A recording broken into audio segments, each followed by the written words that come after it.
চল তোর এই বাড়িতে টাকা লাগবো না, চল। কই নয়ে যাবেন আপনি মায়ের? আপনি হুট করে এসে কইবেন আর আমরা যাইতে তুমি।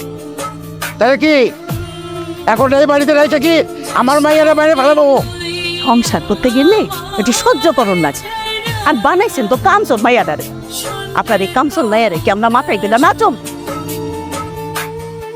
এই জন্যই তো এই অবস্থা। জন্মের পর যদি শিক্ষা অফিসার না করে ঘরের কাম কাজ শিখাইতেন তাহলে আজকে এই দিন দেখতে হতো না। আমরা বাবা মানুষ দেখা নিতে আইছি। আমাকে জায়গায় অন্য কেউ হইলে গার ধরে বাজারে বাড়িতে পাঠাই দিত। এরকম মাথার বোঝা নিয়ে কেউ সংসার করতো না। ওমা যা রেডি হলো। না, কোথাও যাবে না। আমার মেয়ে আমার কাছে থাকবে।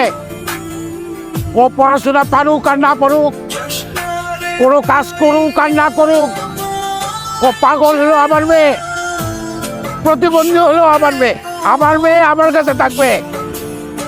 আর ও কারণ দাদা, আমার মেয়েরে আমি অনেক কষ্টে মানুষ করছি, অনেক আদর দিয়ে মানুষ করছি। আমার ফুলের মতো মাইয়ার গায়ে কোনোদিন একটা আসর লাগতে দেয় নেই। সেই মাইয়ারে তোর গয়ন খুঁজতে দিয়ে সেকেন্ড সোর্স আর একটা মিনিট যদি থাকস ও মায়ের সব করে করলা বাড়াই দেবো। ওই আমার তাও করে, আমার তাও দেয়। আমার মাইয়া নাকি আমার মাথার বোঝা। আরে মাইয়ারা কোনোদিন পাপের বোঝা হয় না। মাইয়ারা বাপের মাথার বোঝা, ছোট লোকের বাচ্চা।